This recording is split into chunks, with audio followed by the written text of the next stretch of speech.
ya en el campus, vamos a entrar a esta parte, y aquí está lo que es la presentación del día de hoy, y aquí viene el ejemplo que vamos a estudiar, analizar también, con el link de la clase. En este caso, vamos a entrar a la presentación.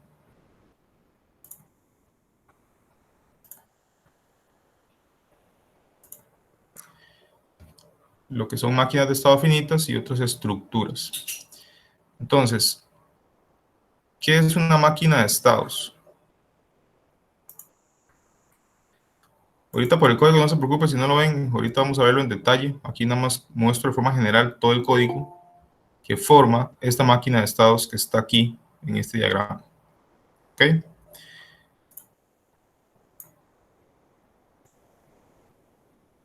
Entonces, viendo esta máquina de estados, aquí lo que se hace es que normalmente se está en un estado 0, y dependiendo de ciertas condiciones, como por ejemplo start, si pasa a ser 1, cambia de un estado a otro. Puede ser que en ese estado sea un estado de transición, como por ejemplo en este caso de acá, donde simplemente hace algo y después pasa al estado 2. En el estado 2 tiene que hacer también una condición, o el skip 3 vale 0 o el skip 3 vale 1. Si vale 1, entonces se va y se devuelve al estado 0.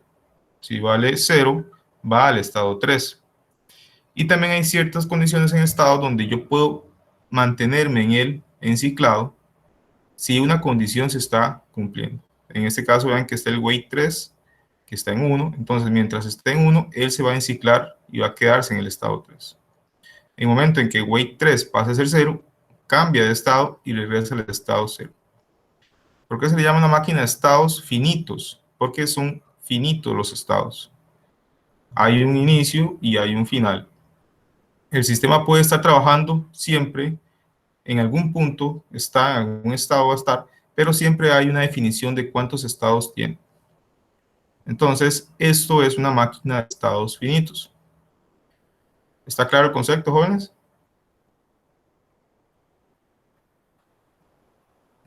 Sí, profe. Sí. Ok. También existe otra condición que es el reset. Vean que el reset no aparece en ninguna otra parte más que acá. El reset lo que está haciendo aquí es que en el momento en que yo presiono el reset, no importa si estoy en el estado 0, o estoy en el estado 2, o estoy en el estado 3, él me va a mandar al estado 0. Simplemente es un reset.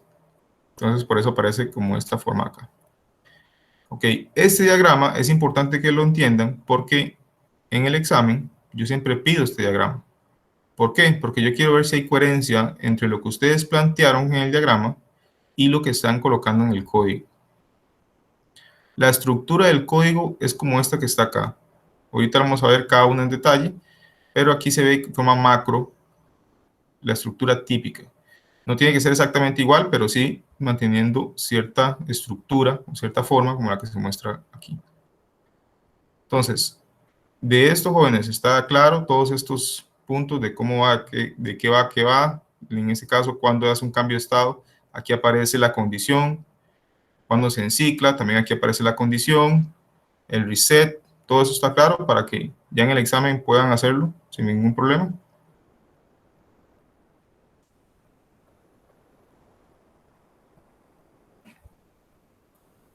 Sí, claro.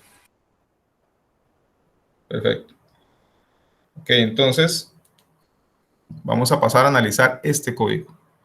En este código lo vamos a dividir en varias diapositivas para ir analizando cada uno, pero ustedes lo pueden ir viendo. Si se devuelven a la presentación, pueden ir viendo cómo se agrupa todo. De igual manera, con el código que vamos a analizar, con el ejercicio de la caja fuerte que vamos a analizar, igual mantiene esa estructura. Hay algunas diferencias porque el ejemplo es diferente, pero mantiene la estructura. Ok, entonces, acá, la primera parte. La primera parte es donde creamos el módulo. En ese caso, le pongo el nombre, mi primera máquina de estados finitos. Ese es el nombre, aquí puedo ponerle cualquier cosa. Y recordemos que le vamos a colocar las entradas y las salidas. En este caso es clock, el reset, el start, skip 3, wait 3 y en este caso una salida que se llama setout. Entonces, acá yo coloco todas las entradas y salidas y abajo las defino. ¿Cuáles son entradas y cuáles son salidas? En el caso de las salidas van a ser las ZOT. En este caso vean que estamos utilizando 3 nada más, que son tipo rec, que es un tipo registro. Y estas de acá simplemente son tipo entradas. Ok, después lo que hacemos es definir unos parámetros. Los parámetros, o como aquí aparecen, lo que hace es darle un nombre a una constante. Entonces, por ejemplo, aquí yo tengo el estado 0 igual a 0. Eso quiere decir que yo en mi código donde yo coloque estado 0 o state 0, eso en realidad va a ser un 0. Donde yo coloque state 1, eso va a ser en realidad un 1. Todo eso es decimal. Y en el state 2 un 2 y state 3 un 3. ¿Por qué le cambio el nombre? ¿Por qué le pongo un nombre en este caso? Porque le doy ese parámetro que al final es como si yo hubiera colocado un 0 en lugar de un state 0. Bueno, la razón es para que quede más claro el código. Si yo pongo un 0, o pongo un 1 y pongo un 2 o pongo un 3, puede que no quede tan fácil de entender en lugar de colocar un state o un estado 0, un estado 1, un estado 2, un estado 3. Entonces, eso simplemente es una cuestión de facilidad para el que va a leer el programa o el que después ustedes, si van a tener que hacer algún cambio, recordarse que es exactamente lo que está haciendo esa constante.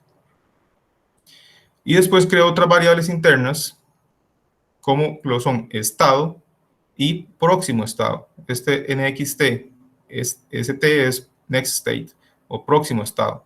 Entonces, en este caso, vean que aquí solamente tengo 4 estados.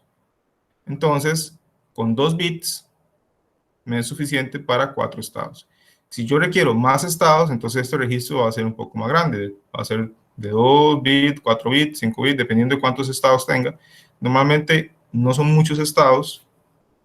Así, normalmente puede andar entre unos 8 a 16, dependiendo del programa. Si ya son muchos estados, puede ser que estemos haciendo algo mal o que haya que hacer otra metodología para resolver ese problema. ¿Ok? ¿Con esto claro, jóvenes? Sí, claro. Ok, sigamos entonces con la siguiente parte del código. La estructura y condiciones. Entonces, ya cuando creamos las variables y tenemos ya la estructura, o por lo menos los nombres y cuáles son entradas y cuáles son salidas y demás, ahora tenemos que pasar a la condición que es el always. Recordemos que el always, que lo vimos hace unas semanas atrás, es como el while que vimos en C++ o que vimos en Python, en cualquiera de estos lenguajes, es algo similar. Y recordemos que la estructura de este always es always, arroba, y dentro está la lista sensible.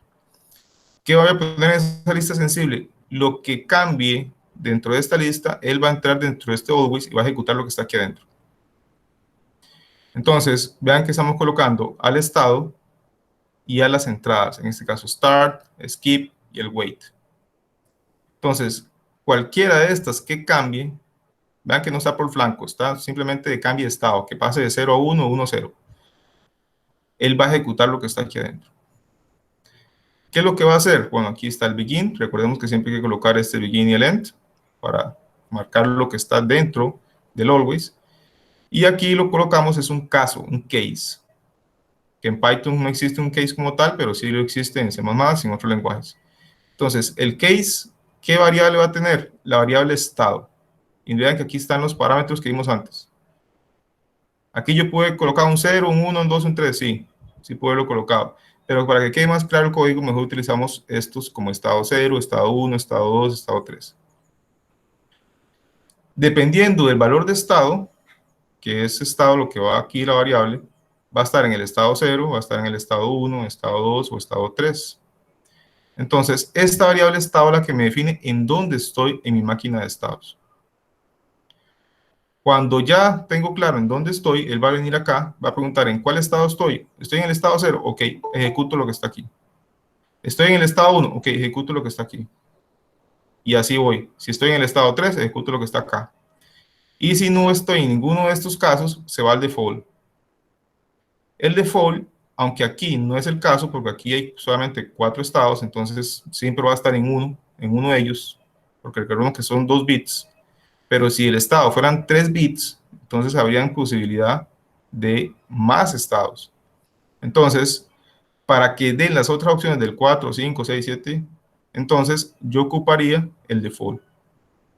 Y siempre es importante ese default porque evita ciertas condiciones a la hora de sintetizar. Entonces es una buena práctica siempre dejarlo. Y el default, ¿qué es lo que hace? Que el next state va a ser estado cero. Que si por alguna condición extraña esto saltó a un estado no válido, que en el siguiente caso una vez dice, no, usted devuélvase para el estado cero. Eso es lo que está haciendo este default. ¿Ok? ¿Hasta ahí alguna duda, jóvenes?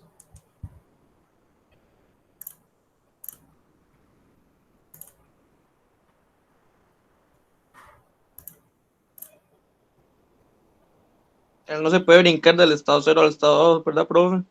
Él va Sí, por estado. sí lo puede hacer, y esa es la idea, vamos, que él brinque del estado cero al estado 1, pero únicamente en las condiciones que aquí se muestran. Vea, lo que está aquí, este código que está aquí, representa esta estructura. Entonces, tú dijiste que él no puede brincar del estado 0 al estado 2. Vean que Ajá. aquí no hay forma de hacerlo de forma directa, sino que únicamente a través de estado 1 y después de estado 1 a estado 2. Ese es el camino.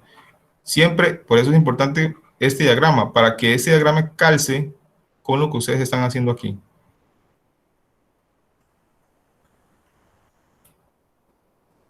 Ok. Ok, entonces ya con esto claro, con la estructura, vamos a ver cómo es que él hace sus saltos. Algo nos dice aquí que como esa es una condición, vamos a utilizar if y else, y ese es el caso. Vean que si él está en el estado cero, vamos a ver esta estructura que está acá. En el estado cero, él va a iniciar con este begin y este end, aquí va a estar en esta parte, y lo que hace es preguntar por start. Si start vale 1, entonces vean que aquí dice, si start vale 1, el siguiente estado va a ser estado 1. Es decir, ok, si start vale 1, el siguiente estado va a ser estado 1, por lo tanto, en el siguiente always, en el siguiente ciclo, él va a pasar a estado 1. Ahorita vemos dónde es que hace este cambio. Esto no lo hace aquí, lo hace más adelante. Pero aquí ya le dice, tu próximo estado va a ser el estado 1. Si no es el caso, si start vale 0, entonces se ejecutaría este else. Y lo que dice es, el next state, el próximo estado, va a ser estado 0. Y eso representa este flecha que está aquí enciclándose, manteniéndose en el estado 0. Y al final está el end de este begin. Entonces, ya con eso tenemos listo el estado 0. En el estado 1, que ya él después hizo el cambio de estado, ya regresó el always, y ahora state no vale 0, sino que state ahora vale 1. Entonces, va a entrar aquí, va a hacer el case, va a hacer que vale estado vale 1, entonces va a ejecutar lo que está aquí. Y aquí lo que hace simplemente es un paso. Simplemente dice, ok, estás en el estado 1, ok, andate al estado 2. Entonces, por eso dice next state es state 2. Y ese es el end. Aquí no hay ningún if, vean que aquí no hay ninguna condición, vean que él pasa directo al estado 2. ¿Por qué se hace este tipo de condiciones? Puede ser que aquí haya que hacer alguna preparación, puede ser que haya que mandar alguna señal, algo. Entonces, por eso hay veces que hay esos estados de transición. Puede que ustedes no lo ocupen, puede ser que lo ocupen, ahí, por eso se menciona acá que está la opción. ¿Dónde es que hacen cosas? Ahorita lo vamos a ver más adelante. ¿En qué parte es que ellos ejecutan alguna acción? Aquí no lo hacen. Aquí solamente lo que están es viendo las condiciones en cuál es el estado siguiente o el estado en el que tiene que irse o se tiene que mantener. Entonces, vean que aquí dijo, vayas al estado 2. Ok, entonces terminó el always. En el parte de abajo él hace el cambio de estado. Y cuando vuelve aquí, le dice, ok, estado cambió. Ahora estado vale 3. No, perdón, vale 2. Entonces, entra acá. Y aquí en el estado 2, él hace una consulta que si skip vale 1, se va al estado 0. Si skip vale 0, se va al estado 3. Entonces vean que aquí lo que hace ese if, pregunta por skip 3. Si es 1, quiere decir que se ejecuta lo que está acá, por lo tanto next state va a ser estado 0. Caso contrario, próximo estado va a ser estado 3. Entonces, dependiendo de eso, pasa para acá el siguiente estado o pasa para estado 3 siguiente. Digamos que skip era 0, entonces él va a pasar al estado 3. Entonces en el siguiente ciclo, en el siguiente always, va a entrar y va a ir al estado 3. Y en el estado 3 tengo este que se encicla. Vean que pregunta si wait 3 está activo, el siguiente estado es el estado 3. Quiere decir que se mantiene dentro del mismo estado. Cuando eso termine, cuando por alguna razón wait 3 pase a ser 0, entonces ya va a cambiar, porque vean que wait 3 aquí está también como parte de la lista sensible. Entonces va a decir, ok, aquí cambió wait 3. ¿En qué estado estaba? En estado 3. Wait 3 vale 0. Entonces ya este if no se cumple el else. Y ahora va a ser el estado 0 el siguiente. Y en el siguiente ciclo, entonces ya vamos a estar en el estado 0 nuevamente. Así es como funciona esto de acá, esa estructura always con los case. ¿Estamos claros, jóvenes, ahí?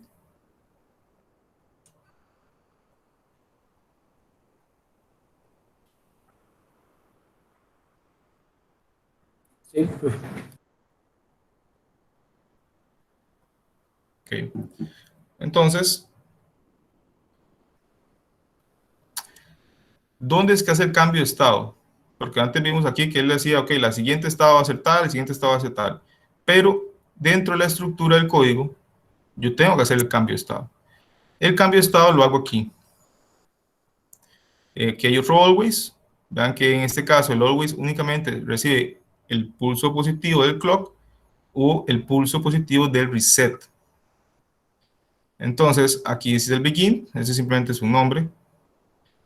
Y aquí le decimos, si reset está activo, el estado va a ser estado 0, porque está dando un reset. Entonces, en cualquier punto donde yo esté, no importa, pero si se da un reset, el siguiente estado o el estado va a ser el estado 0. Entonces, se va a ir otra vez acá.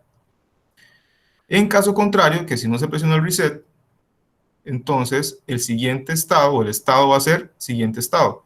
Entonces, ¿qué es lo que está haciendo acá? Que cuando yo actualizaba aquí next state, entonces ahora estado va a obtener ese dato, ese valor. Y así es como él hace cambios de estado. ¿Está claro eso, jóvenes? Profe, ¿para qué era el begin?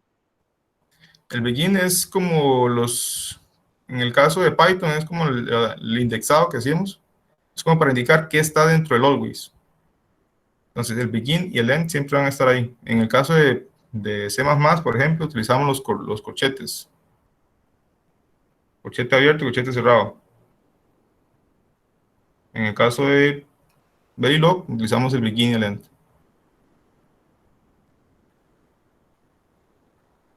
¿Ok? Ok,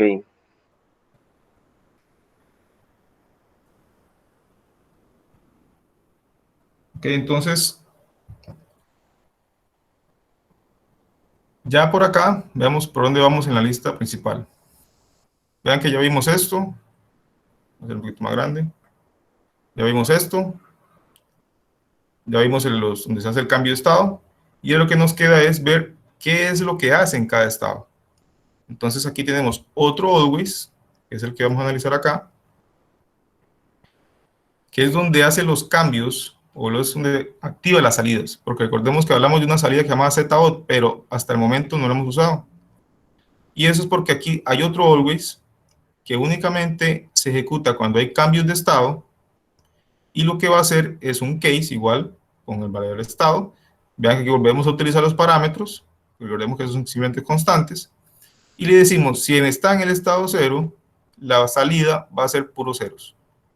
Si está en el estado 1, la salida va a ser lo que yo quiera, en este caso 1, 0, 1. Si la salida, perdón, si estamos en el estado 2, la salida va a ser todos en 1. Y si la salida está en estado 3, va a ser únicamente el bit 0 en 1. Y el default, que siempre se tiene que hacer por una buena práctica, que evita lo que son los latches a la hora de sintetizar e implementar. Entonces, aquí le ponemos un valor de default. Que sabemos que en este caso, como el estado son de 4 bits, de 2 bits, perdón, solamente va a haber 4 opciones y aquí están cubiertas las 4. Pero igual, siempre es recomendable dejarlo como una buena práctica. Y después ya tengo el end case, que es de este case, ¿verdad? Siempre recordar estos puntos, si ustedes están únicamente o tienen la experiencia en Python, tal vez les va a ser un poco extraño poner estos terminales o estos puntos de inicio y fin, pero aquí sí es importante si no va a haber error.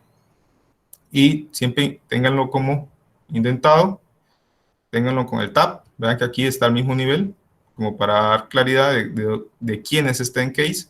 En el caso del end case es muy claro que es de un case, pero en este caso el end de aquí, por ejemplo, que es este begin, es alineado con el always como tal. Y después, por último, lo que hay que colocar es un end, el fin del módulo, que es el que creamos al puro inicio, que es donde está encerrando toda la máquina de estados como tal. Ok, recordemos que acá en Verilog, en lo que es un lenguaje, en este caso que estamos trabajando con hardware, siempre se ve como módulos, como cajas, donde tiene un inicio y un fin. Entonces siempre esto es lo que nos hace el inicio y el fin de la estructura como tal. Y ahí termina lo que es esta máquina de estados. ¿Está claro esa estructura, jóvenes? ¿Hay alguna consulta adicional? Germán, yo tengo una consulta. Yo recuerdo que cuando hicimos el contador y si definimos las salidas como los LED, en este caso, ¿dónde se van a representar esas salidas? Las salidas de los estados. Porque, digamos, a diferencia del contador, por ejemplo, aquí yo no veo que definiéramos los LED o dónde se me va a representar el estado en que me encuentro. ¿Dónde lo voy a ver yo a la hora de implementar? En la variable estado. Esa es una Sí, variable. pero digamos, yo lo implemento, por ejemplo, ¿cómo se llama? La FPGA, y yo no veo en qué parte le dije que se me encienda, por ejemplo, si estoy en el estado 2, que se me encienda el LED número 2, digamos. Aquí. Esto es. Si estoy en el estado 2, yo le estoy diciendo que me encienda todos estos salidas. Pueden ser LED, pueden ser un relé o puede ser lo que sea necesario. Bueno, sí, pero yo me refería como le digo, como hicimos en el contador, que yo en el contador, digamos, sí le puse que quería las salidas en los LED, en los Sí, 16 LED. en este En este caso, caso, es un caso general, vamos. No es un caso específico de la FPGA que estamos usando o de la tarjeta que estamos usando nosotros. Ahorita el ejemplo que está ahí, que es la caja fuerte, ahí sí es específico al Basics 3. ok. Es general. Sí, entonces, digamos, si yo ocupara implementar eso en la Basis 3 o bueno, en una de esas, yo sí tendría que definirle que me represente la salida, no sé si en display o Sí, en por medio de estas de acá. Aquí sería el LED o los 7 segmentos, aquí iría en estos. ok, Igual estos ok, estados aquí chévere. es una sola línea, pero yo aquí puedo tener un begin y el end y poner varios tipos de salidas, ¿verdad? Ahorita porque es una sola línea no hay un begin y un end, pero si yo ocupo varias, entonces pongo un begin, pongo todas las salidas y pues pongo el end y eso sería el estado cero, tal y cual está acá. Begin, end, y aquí está todo el código. Ojo, y ese 3 comillas B siempre hay que ponerlo cuando va a indicar las salidas. ¿Ese, perdón? El 3, B que está ahí después del Z8, siempre hay que ponerlo cuando va a indicar cuáles son las salidas. No, recuerda que esto es la forma que se representa, que son datos binarios. Recuerda lo que se dejó de tarea moral, que leyeran ustedes una de las formas de representación de datos binarios, hexadecimales, decimales, todo eso.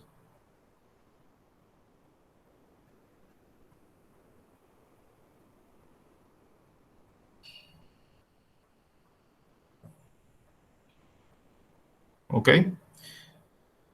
Entonces, esa sería la máquina de estados. Vamos a ver otros ejemplos, como es el caso de un contador. y como es el caso de un registro de desplazamiento, un shift register.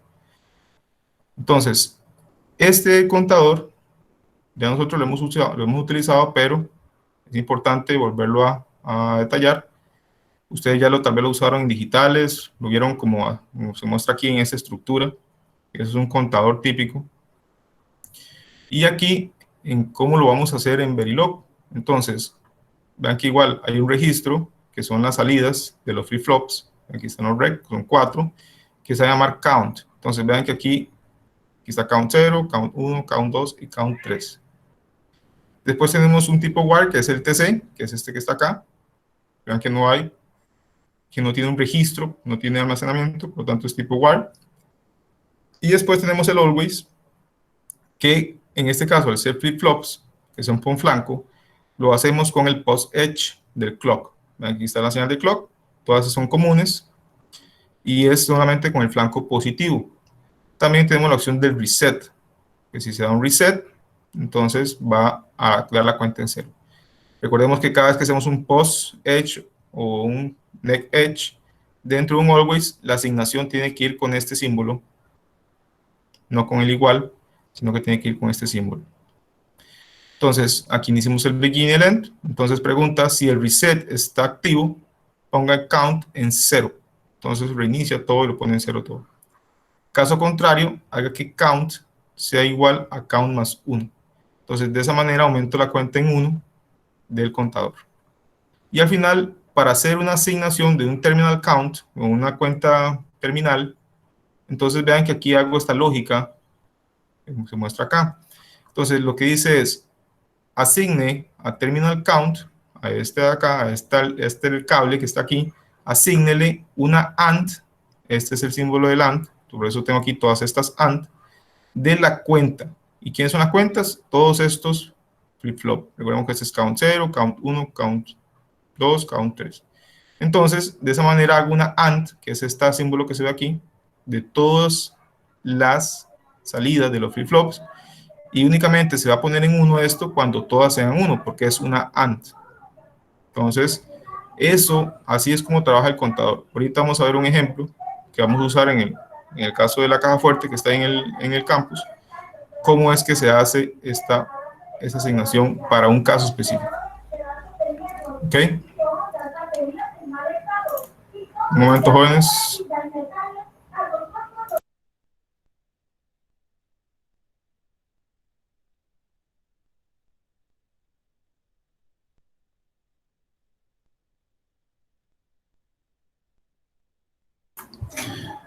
Que están pasando recogiendo chatarra, entonces están con un escándalo. No sé si hay alguna duda, consulta con este ejemplo.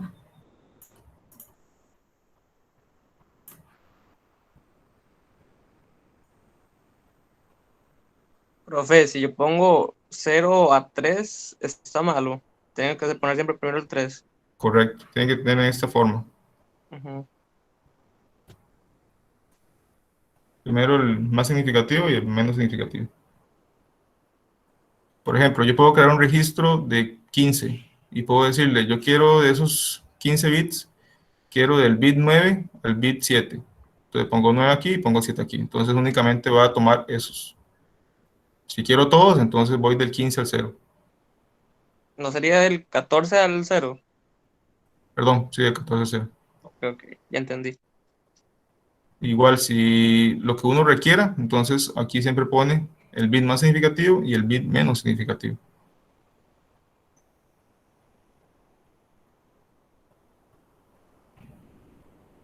¿Ok? ¿Alguna duda adicional? De mi parte no. De acuerdo. Entonces, vamos por acá, que es el otro ejercicio, que es un registro de desplazamiento. Probablemente ustedes igual lo vieron digitales. En este caso, el registro de desplazamiento lo que hace es que con cada pulso de reloj pasa el dato que estaba en este flip-flop, pasa al siguiente, y ahí sí va. Y en este caso lo que hacemos es que regresa al punto inicial. En algunos casos no tiene eso, simplemente ahí muere.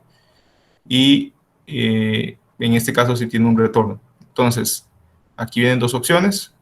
Es el shift register, y este es un shift register también con una XOR acá.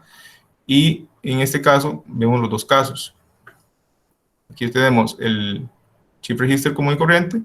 Igual creamos un registro de 4, en este caso se llaman Q, entonces va a ser Q0, Q1, Q2, Q3, y volvemos al always, igual con el post edge del clock y del reset, y tenemos el begin y el end. En este caso esto acaba que son comentarios, ¿verdad? Entonces simplemente si es un comentario, no hay que tomarlo en consideración, esto tiene que ir en una sola línea. En el caso de acá, porque se redujo, entonces hace un cambio de línea. Aquí lo que estamos haciendo es igual, siempre esa estructura, jóvenes, preguntar primero por el reset.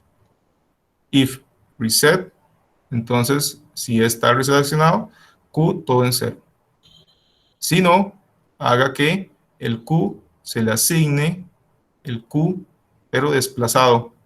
Entonces vean que aquí lo que estoy haciendo es left shift, es pasando de este dato a este, y de este a este, y de este a este, y al final se va desplazando todo, de tal manera que voy haciendo un shift, un desplazamiento del registro.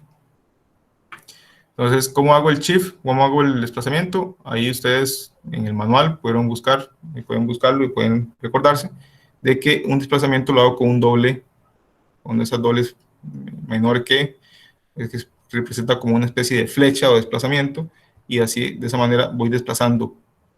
¿Cuántos datos? Aquí yo estoy colocando cuánto desplazo. En este caso es un bit. Si yo aquí pongo más datos, pongo un 2, pongo un 3, quiere decir que voy a mover 3. Pero en este caso solo estoy moviendo 1, y es lo normal, mover un dato a la vez. Y al final, vean que aquí lo que está haciendo es el retorno. Lo que está haciendo es a Q0, asígnele el valor de Q3. Entonces, es esta línea que se ve acá.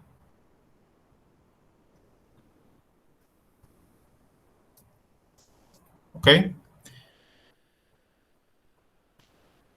El otro caso es exactamente igual, pero vean que aquí hace el cambio, en donde lo que dice es a Q, que es este de aquí como tal, no le va a asignar o no va a hacer un desplazamiento simplemente de 1, como se mostraba acá, sino que va a hacer una operación lógica. Va a agarrar y va a decir agrupe, ese es el símbolo como agrupar de concatenación, Q de 2 a 1, que sería entonces este y este, agrúpele al, en este caso, la XOR de Q3, que aquí está tomando el valor de Q3, y de Q2. Aquí. Entonces, de esa manera está aplicando esta estructura que se muestra acá, por medio de esta lógica. ¿Ok? ¿Dudas? ¿Podría repetir eso? Una vez más. Acá lo que está haciendo es aplicando esta estructura. Lo que está diciendo es desplace a Q. ¿Q quién es? Q son todos, ¿verdad?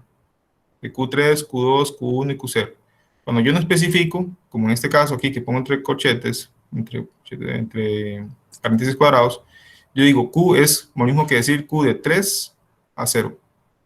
Como no pongo nada, entonces se sobreentiende que es todo a Q. Entonces, le está asignando en forma concatenada Q2, que sería este, y le está asignando la XOR, que es este de acá, de Q3 y Q2. Entonces, al final está agarrando y está metiendo todo eso en el nuevo Q. Entonces, está desplazando todo hacia la izquierda.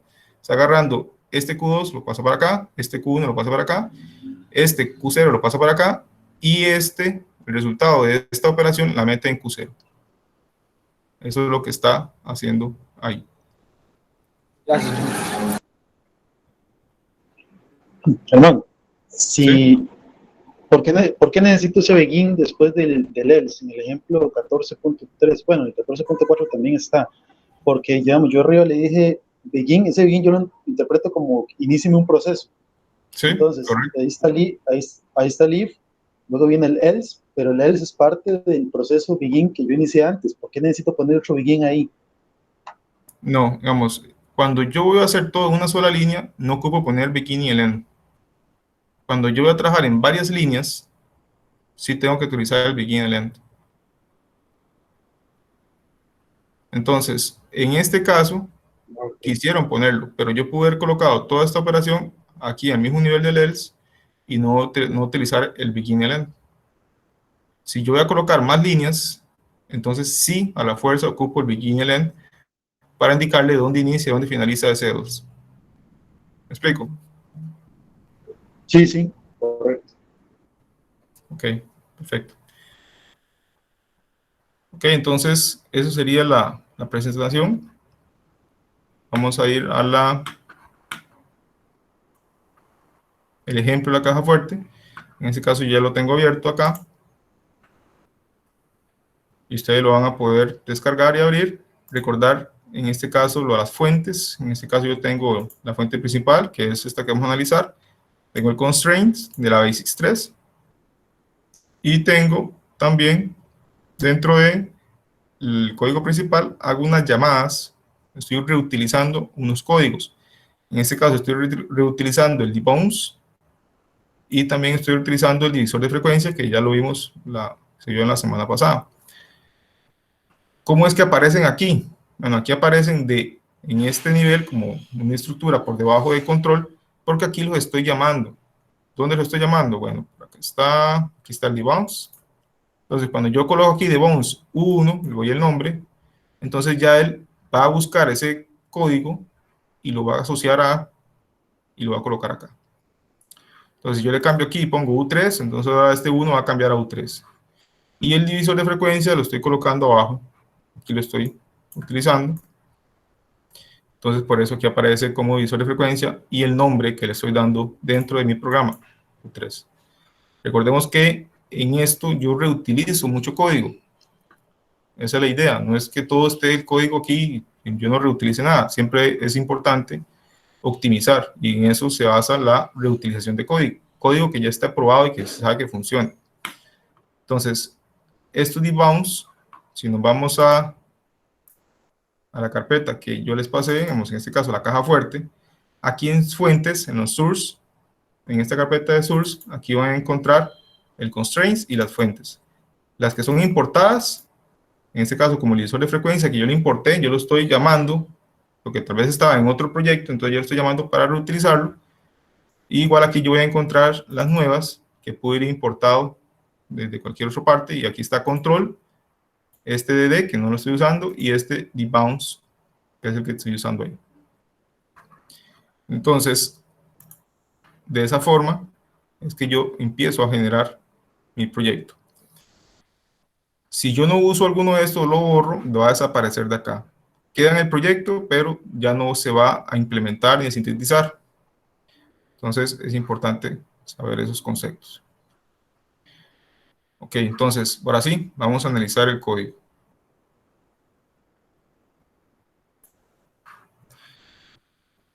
¿Se logra ver bien ahí? Sí. Ok, entonces, recordemos que aquí lo que vamos a hacer es una caja fuerte. Entonces, para darles el contexto, esa es una caja fuerte muy sencilla. Solamente tiene dos botones. Bueno, tiene tres. Tiene el botón de arriba, y en el caso de la FPGA, recuerden que la FPGA tiene 4 push button. Vamos a repasar nada más.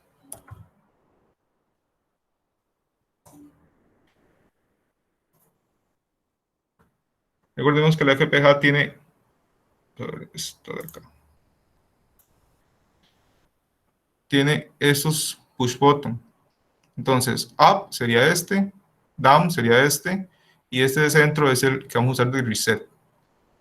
Entonces, mi caja fuerte lo que va a hacer es una secuencia de botones arriba y abajo. Entonces, son 4 secuencias. Si yo lo hago bien, la secuencia, la caja fuerte se abre, que en este caso es que va a encender todos los LEDs.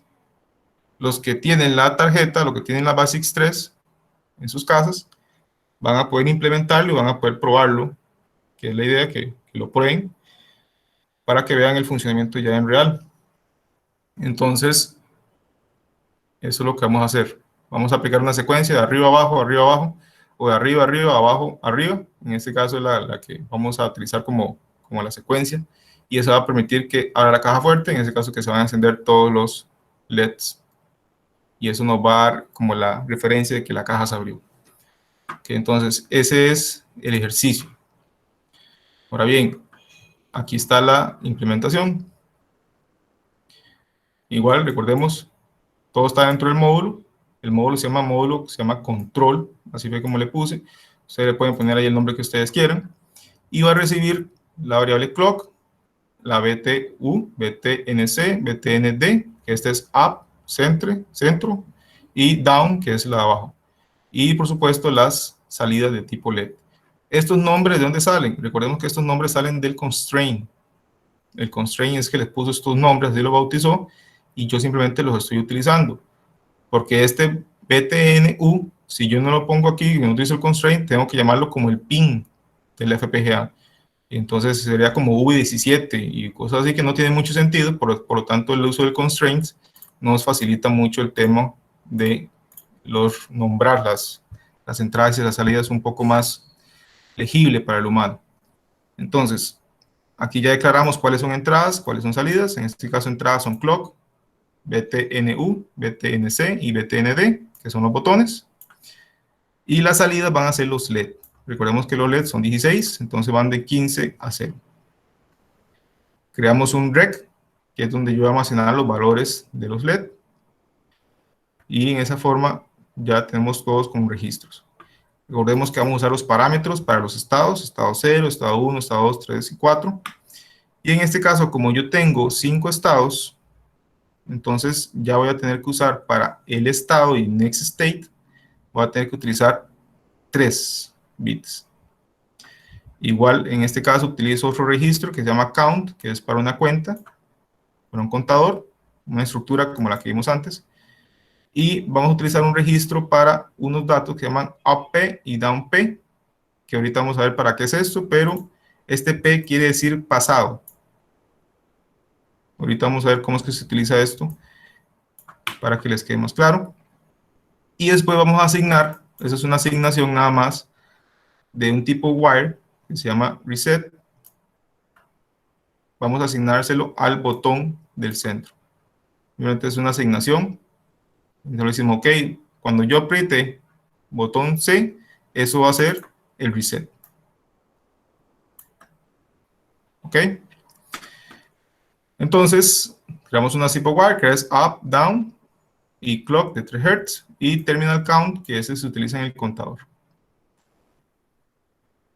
Entonces, ya con eso tenemos toda la asignación y vamos a entrar a lo que es el código. En el código, vean que aquí está la estructura de always. Después está la estructura de cambio de estado. Y después está la estructura de las salidas. Que en este caso aquí ya pongo LED. Y después aquí utilizo lo que es el contador. Perdón, aquí el divisor de frecuencia y aquí el contador, ¿sí? Entonces, esa es la estructura de mi proyecto. Pero antes de eso, yo tengo que trabajar una cuestión que se llama el debounce.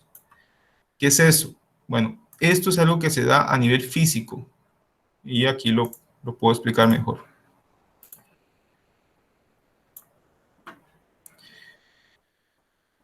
Cuando nosotros presionamos un botón, como el que estábamos viendo aquí, como estos de acá, en realidad no es que sea un cambio de estado nítido, sino que pasa algo como esto. ¿Por qué pasa algo como esto? Porque esto es un elemento mecánico. Y los elementos mecánicos no son que pasan de un cambio de estado bajo a un estado alto de forma nítida, sino que hacen estas oscilaciones. Esto pasa en microsegundos, milisegundos, y para nosotros como humanos prácticamente es que pasa de aquí a aquí. Pero para un FPGA que está trabajando a altas frecuencias, él sí puede ver esto. Entonces, va a ser como si nosotros hubiéramos presionado un montón de veces el botón. Y nosotros no queremos eso. Nosotros queremos que el FPGA sienta que únicamente se presionó una vez, como nosotros lo percibimos, como nosotros lo estamos, o como no es nuestra intención, no que se vean un montón de pulsos. Entonces, ¿qué es lo que tenemos que hacer? Que es lo que hace el módulo de debounce. El módulo de debounce lo que hace es esto que se ve aquí. Él lo que hace es un tiempo. Él ve si hubo un cambio. Si hubo un cambio, espera un tiempo. Vean que está esperando 10 milisegundos. y después vuelve a preguntar si realmente está activo o no. Si está activo, quiere decir que está en alto, por lo tanto, sí está activo, y si no, entonces lo que hace es ignorar. Pudo haber sido un falso contacto, pudo haber sido alguna situación, algún ruido eléctrico, entonces evita que se den esos falsos disparos o esas falsas activaciones. Eso es lo que hace ese módulo del debounce. Entonces, ustedes también igual lo pueden reutilizar. ¿Qué es lo que hace ese debounce? Bueno, aquí vamos a verlo rápidamente. Ese debounce lo que hace es, vean que no lo hice yo, lo hizo el MIT. Yo simplemente lo estoy reutilizando. Aquí lo que hace es que igual recibe a reset, recibe una señal de clock, recibe la señal ruidosa, que sería como el botón, y devuelve una señal limpia. ¿Quién es la señal limpia? Bueno, la señal limpia es esta que aquí aparece como up y down, que esa es la que vean que yo estoy utilizando en mi máquina de estados. Yo no estoy utilizando el botón up y ni el botón down. ¿Por qué no lo utilizo? Porque son señales ruidosas. Entonces, en el debounce, lo que hace es ese filtro, esa limpieza.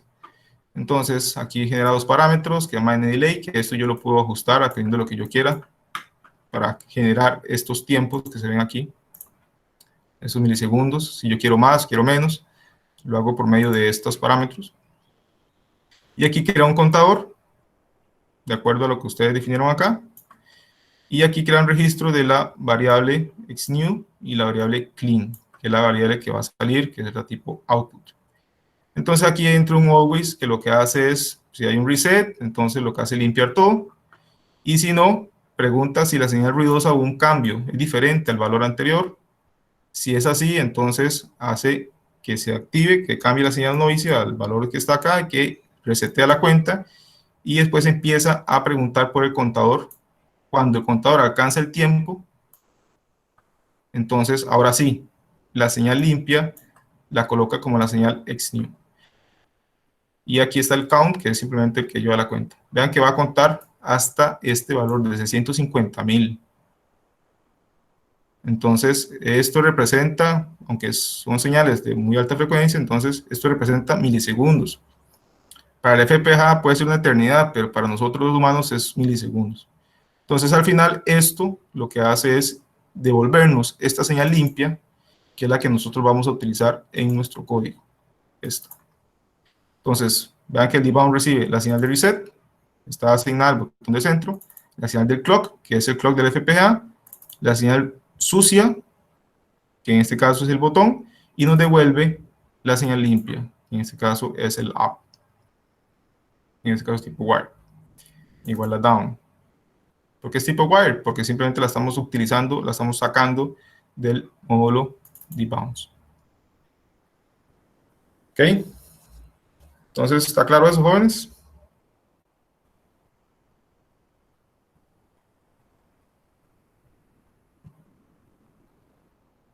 Sí, profe. Para la hora del, ¿cómo se llama? Programar si arriba abajo la secuencia, es ahí abajo. Correcto. Es aquí, en las máquinas de estados. Entonces, a ustedes de tarea moral, porque ahorita en vacaciones, que es la próxima semana, ustedes no pueden hacer tarea, eso dependerá de ustedes, pero yo no les voy a dejar tarea. De tarea moral, ustedes va a quedar pasar esto a el diagrama de máquinas de estados que vimos anteriormente, como esto, para verificar que si están entendiendo cómo pasar de acá a acá o de acá a acá. Ok, ahí se los dejo de tarea moral. Entonces, ahora bien, ya con claridad lo que es el debounce, vamos a entrar ya a la máquina de estados, con la parte de la estructura always, la primera.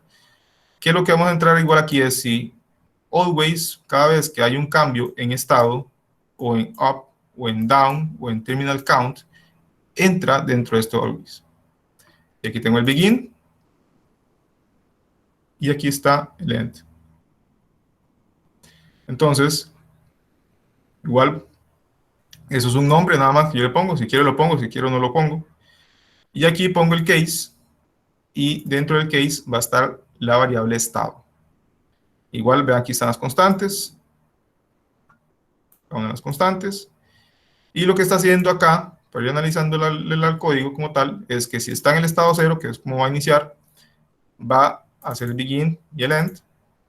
Vean que hay dos líneas de código, por eso entonces pongo el begin y el end. Y aquí digo, si presionó el botón de arriba, el siguiente estado va a ser estado 1. Si no, el siguiente estado va a ser estado 0. Quiere decir que se va a mantener ahí enciclado hasta que se presione el botón de arriba. Si se presiona el botón de arriba, entonces vean que el siguiente estado va a ser estado 1. Entonces, ya termina este always, hace el cambio de estado, vuelve a entrar porque cambió de estado, entonces ahora estado vale 1, entonces va a entrar acá. Y vuelvo a preguntar, si presionó el botón de arriba, entonces el siguiente estado va a ser estado 2. Si no, si presionó el estado, si no, y si presionó abajo, el siguiente va a ser el estado 0. ¿Por qué? Porque se equivocó. La secuencia era arriba, arriba, abajo, arriba. Ese es el código secreto. Pero como él se equivocó y presionó el botón de abajo, entonces se regresa al estado 0. En caso que no haya presionado ni arriba ni abajo, simplemente hubo un cambio de estado, entonces por eso es este else que está aquí, que lo que dice, ok, si no presionó ni arriba ni abajo, simplemente lo que hubo fue un cambio de estado, entonces el siguiente estado es estado 1, para que se mantenga acá. Después, si fuera el caso, y él presionó el up de forma correcta, entonces el siguiente estado va a ser el estado 2. Entonces, hizo el cambio de estado cambió, vuelve a entrar al always, y ahora estado está aquí en estado 2. Y empieza a preguntar si se presionó el botón de abajo, entonces el siguiente estado es el estado 3. Si no, y si presionó el botón de arriba, quiere decir que se equivocó, entonces devuelvas al estado 0. Y en caso contrario, que no presionara ninguno de los dos, entonces manténgase en el estado 2. Y por último, si ya la persona presionó correctamente, entonces quiere decir que el siguiente estado va a ser el estado 3. En el siguiente ciclo, como cambió estado, entonces va a entrar en el estado 3 y va a estar aquí preguntando igual si se presionó arriba, entonces premio va para el estado 4, que es ya la apertura de la caja fuerte, y si por error presionó down, entonces salado se devuelve al estado 0.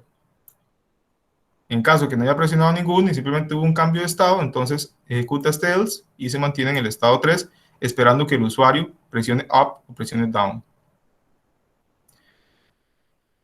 Cuando el usuario ya ingresó el código correcto, entonces va a llegar al estado 4. Y en el estado 4 lo que va a preguntar es por un terminal count. Este es el contador. Esto lo que estamos haciendo aquí es dándole un tiempo para que los LEDs, yo como usuario pueda ver que está encendido y que me dé tiempo a abrir la caja fuerte, porque si yo no pongo un tiempo, esto se abre y inmediatamente se vuelve al estado 0, lo cual yo no quiero. Yo quiero que él me dé un tiempo, que tenga una espera ahí, algo parecido al wait que vimos antes por acá. A este. Pero en realidad de un wait, simplemente lo que estoy haciendo es un terminal count, que es un contador que va a contar ahí aproximadamente unos 9 segundos, o un tiempo ahí, unos segundos, para que yo pueda abrir la caja. Entonces, ¿cómo voy a hacer eso? Bueno, voy a hacerlo con un terminal count, que el terminal count, recordemos que nace de un contador. Entonces, hasta que el terminal count termine, hasta que la cuenta termine, él no va a cambiar de estado, se va a mantener aquí en estado 4, con la caja abierta, con la caja fuerte abierta. En el momento en que la cuenta termine, ahora sí, ya se acabó el tiempo, vaya al estado 0, entonces ya vuelve a iniciar el ciclo. Recordemos siempre el default. Y listo. Y ya terminamos esa primera parte. Esto aquí no aplica. Después aquí tenemos otro always, que es el always que hace el cambio de estado. En este caso, igual, cada pulso de clock, vean que ese sí es cada pulso de clock. Y es un post edge. En este caso lo que hacemos es igual un begin and end y preguntamos primero por el reset. Siempre va a tener esa estructura. Aquí ya les he mencionado varios ejemplos donde siempre iniciamos preguntando por el reset. Si el reset está presionado, cambie a estado por estado 0.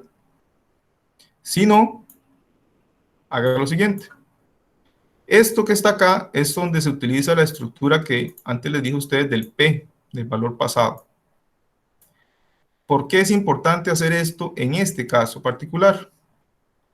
Vamos a lo mismo que, o algo similar a lo que mencionaba del caso del debounce. Para la FPGA va muy acelerada, va muy rápido, y nosotros los humanos vamos muy lento. Entonces, nosotros tenemos que hacer ciertas cosas para evitar que la FPGA se nos adelante. Igual aplica para un FPGA, aplica para un microcontrolador, es igual. Entonces, yo aquí lo que estoy haciendo es evitando que se brinque estados, porque se puede dar una situación, como si yo no coloco esto que está acá, por ejemplo, en el caso de up, recordemos que al principio, cuando estamos analizando esto, hay dos up seguidos. Entonces, en el estado 0, si presiona up, pasa al siguiente estado. Y si en el estado 1 presiona up, va al siguiente estado.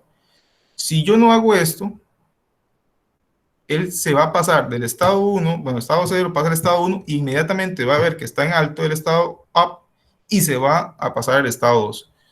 Y no fue que yo le di 2 veces el botón, sino que la FPGA trabaja de forma muy rápida.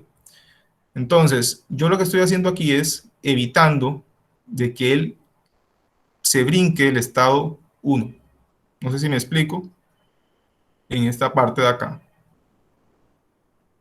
Yo quiero que él presione el botón una vez, el usuario, y pase al estado 1, y ahí se espere a que el usuario suelte el botón y vuelva a presionarlo, ya sea up o down, para ejecutar el siguiente estado. Y no que pase de una vez aquí y pues pase de una vez para acá. Y si fuera el caso que la siguiente secuencia fuera abajo, te devuelve el estado 0, ¿verdad? Es correcto. Por ejemplo, si yo quito esto, ustedes pueden probar lo que tiene la FPGA. Si ustedes quitan esto, ustedes van a ver que ustedes apretan el botón y una vez les dice que ustedes fallaron. ¿Por qué? Porque él va a hacer este, y aquí fallaron y devuelve el estado 0. Entonces, esto acá es necesario para este ejercicio, porque yo tengo que decirle, vea, si yo presiono el botón de arriba, espérese a que yo lo suelte y vuelva a presionarlo. Entonces, eso es lo que estoy haciendo acá. Entonces, por eso pongo aquí esta aplicación, para que solo aplique un solo pulso del botón a cambiar de estado. ¿Qué es lo que estamos haciendo aquí? Bueno, voy a explicarlo para que quede tal vez más claro. Yo lo que estoy haciendo es, up es diferente a up pasado. Eso quiere decir que si el valor anterior era 0 y yo lo presioné, cambió a 1. Entonces, esta condición es válida. Pero si yo lo mantengo presionado, valor pasado ya es 1, porque aquí se actualizó. Entonces, 1 es diferente a 1. No, entonces no vuelve a entrar aquí a este if. Únicamente va a ver entrar cuando yo lo suelte. Entonces, ahora sí, valor pasado va a ser, en este caso, va a ser 0. Cuando yo lo presione, ahora sí, up va a ser 1 y valor pasado va a ser 0. Entonces, únicamente va a ejecutar este if cuando hay un cambio de estado. Por eso es que utilizamos este valor pasado, tanto en el up como en el down. Y aquí se actualizan los valores. Entonces, vean que yo presioné up. Up pasado vale 0. Entonces, ahora up vale 1 y up pasado vale 0. ¿Es diferente? Sí, es diferente. Entonces, va a entrar aquí. Vean que aquí hay puras OR. Entonces, va a entrar aquí y dice, ok, estado, pasa a ser siguiente estado. Y actualíceme el up pasado con el valor actual de up. Y actualíceme el down pasado con el valor actual de down. Entonces, hasta que yo no vuelva a soltar el botón y después lo vuelva a presionar, él no va a volver a entrar acá. Y por lo tanto no va a cambiar de estado. Así es como funciona esto, que igual se utiliza mucho para pausar un poco lo que es la FPGA y los microcontroladores. Es algo que se usa mucho en la parte de control de usuarios, para el control de los usuarios. En este caso, para cuando un usuario presiona un botón o demás. Si yo estoy trabajando ya entre FPGAs que están trabajando a altísimas velocidades, esto no sea necesario. Puedo hacer algún tipo de validación, pero no es ya necesario porque las FPGAs ya trabajan casi que al mismo tiempo. Por lo tanto, no es necesario hacer ese tipo de cosas. Igual con los microcontroladores o con los microprocesadores. Pero cuando estamos trabajando con un humano, Entonces, ya ahí sí hay que usar este tipo de condiciones para evitar que se brinque estados o que se pase corrido y no nos dé chance de hacer lo que nosotros queremos. ¿Ok? Entonces, vean que hubo unos ligeros cambios comparado con lo que vimos aquí. Vean que esta parte de código no existía ahí, simplemente decía else state, next state. En el caso de nosotros, le agregamos, además de el next state aquí, vean que le agregamos esta condición. Y esto acá. Pero es prácticamente similar la estructura, nada más que se agregó una condición, porque estamos trabajando con humanos. Ya después, lo que nos queda es el always de la estructura, en el caso de la máquina de estados, nos queda el último always, que es el de las salidas. Entonces, always, cada vez que hay un cambio de estado, ejecute lo siguiente. Entonces, si está en estado 0, ponga este bit activo. Si está en el estado 1, ponga el bit, en este caso, el bit 1 activo. Si está en el estado 2, ponga el bit 0 y el 1. Y así va. ¿Esto para qué lo hacemos? Para como representar en qué estado estamos. Y pues cuando está en el estado 4, quiere decir que ya abrió la caja fuerte y pone todo activo. Entonces vean que aquí estamos poniendo 16, hexadecimal, FFF. Aquí binario, 3 nada más. Y aquí por default, todo apagado. Y con eso terminamos lo que es la máquina de estados, pero tenemos que agregar después el clock de 3 Hz, que es el que ocupamos en este caso para, el contador y el divisor de frecuencia de los 3 Hz, que es el que ocupamos para lo que es el tiempo de espera en el estado 4 para que nos dé chance de que la caja fuerte se abra. En este caso, aquí está el always, que en este caso es del contador. Vean que aquí está únicamente el contador. Y después aquí estoy llamando el divisor de frecuencia, que es el que expliqué la semana pasada, que es muy sencillo. Igual había un video adicional para explicar lo que era un divisor de frecuencia, que ustedes también probablemente lo vieron en el curso digitales. En este caso el contador lo que está haciendo es tomando la frecuencia de 3 Hz, que sale de este divisor de frecuencia, y hace un contador. Recuerden que ese nombre ustedes se lo ponen. Entonces está en un begin, en un end, y lo que hacemos aquí es un if, preguntando si es diferente al estado, el valor de estado en el bit 2, count, póngalo en 0. ¿Qué es lo que está haciendo aquí? Recordemos que estado, ¿cuántos bits tiene? ¿El registro de estado cuántos bits tiene? 5, No, vean, no 4. Ah, no, ese es de estado del de es de 3. es de 3. Entonces, ¿cuándo es que llega al estado 4? ¿Cuánto valen esos bits? En el estado 4, sería, los valores de los bits, ¿cuáles serían? El bit 2, ¿qué vale? 3. ¿Ah? Recordemos que son 3 bits, son bit 0, bit 1 y bit 3. Si yo quiero representar un 4, ¿cuál sería en ese caso el valor de los bits? 1, 1, 1. No, 1, 0, 0. Cero, ¿Cómo sería, bro? 1, 0, 0. Recordemos digitales. Entonces, aquí lo que estamos haciendo es diciéndole al contador que únicamente cuente, vean que aquí está diciéndole, si el bit, en este caso el 100, que sería el bit 2, es 1, entonces en este caso,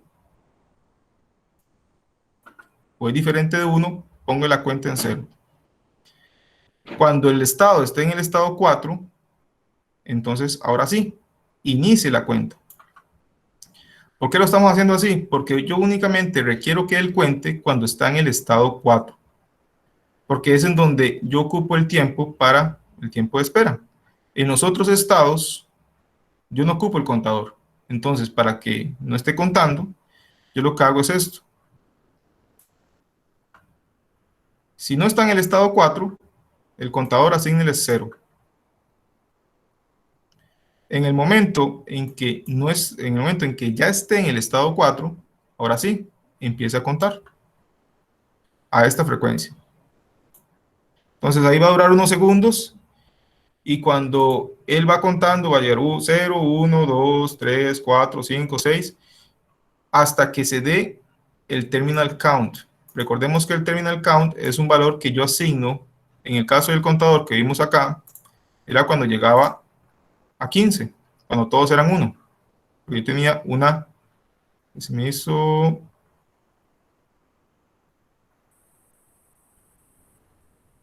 aquí, cuando todos eran 1. En este caso, entonces cuando era 15, era 1, 1, 1, 1. En este caso yo no quiero que llegue a 15, yo quiero que llegue a 9. Entonces, como yo quiero que llegue a 9, la lógica no es una AND de todas las counts, sino que es una AND del, por decirlo así, sería 1, 0, 0, 1. Eso es un 9. Entonces yo ocupo que el bit 0 sea 1 y que el bit 3 sea 1. Entonces por eso es que hago esta AND de únicamente esos dos. Y cuando este sea 1 y cuando este sea 1, entonces esta AND va a ser 1 y por lo tanto terminal count va a ser 1. Y eso va a producir que entre a este always, porque aquí está la lista sensible, está terminal count, y al estar en el estado 4, va a decir, ok, ya aquí está en 1, ahora sí, el siguiente estado va a ser estado 0. Ya terminó de abrir la caja fuerte, ahora sí, vuelve a ser estado 0. Y ya en el estado 0 va a llegar y esta condición se va a cumplir, por lo tanto, el contador vuelve a iniciarse a 0. Cosa importante, jóvenes, ¿por qué aquí no usamos un if estado igual a 4 o estado diferente a 4? ¿Y por qué no utilizamos asigna terminal count cuando 1 sí count es igual a 9? Ok, eso no se hace así en Verilog o en este tipo de lenguajes porque recordemos que aquí estamos trabajando con hardware. Entonces, si nosotros hacemos esos if de que comparamos todo un registro con un valor constante, eso va a representar mayores recursos. En cambio, esto va a estar muy optimizado. Igual esto. Porque aquí estoy utilizando solo un bit. Y aquí estoy utilizando solamente 2 bits. Y no estoy haciendo una comparación, sino que estoy agarrando y pegando una lógica booleana. Entonces, a diferencia de los lenguajes que ustedes también ya conocen, como Python y C++ y demás, esto se trabaja diferente en Verilog, con una cuestión de optimización. Entonces, siempre hay que disasociar ese conocimiento que ya tenemos en lenguajes de alto nivel con lo que es un lenguaje de descripción de hardware, que son ciertas diferencias, hay similitudes, pero hay también sus diferencias. Y con esto ya se terminamos lo que es este ejercicio. No sé si hay alguna duda o consulta.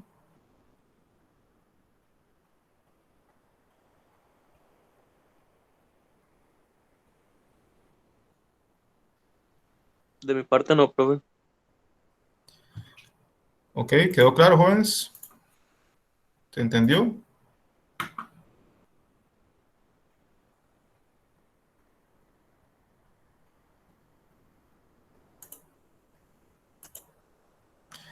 Ok, espero que sí. Traté de ser lo más detallado posible. Ahí recuerden repasar el video, ahí queda grabado para que lo puedan repasar. El examen, recuerden que sería de hoy en 15, la otra semana es de vacaciones, de cual ustedes no tienen asignaciones. Para practicar en el examen, estudien, repasen los ejercicios que vimos la semana pasada y que en este caso esta semana. El examen es teoría y práctica, entonces yo les voy a poner un pequeño código, no tan grande como este que estamos analizando, pero algo similar, más pequeño. Y teoría. El examen va a ser en el campus y ustedes van a tener 4 horas para resolverlo. Y después de esas 4 horas, recuerden que en el caso de los exámenes del campus se cierran. Entonces tienen que terminar antes de esas 4 horas. No sé si hay alguna consulta adicional.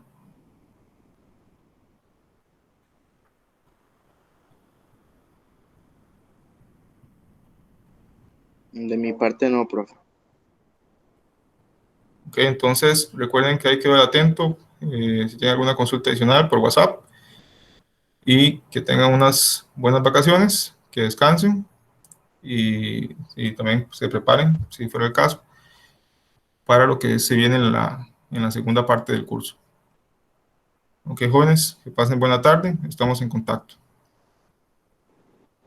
Muchas gracias, buenas tardes. Muchas gracias. Bueno, profe. Chao. Buenas tardes.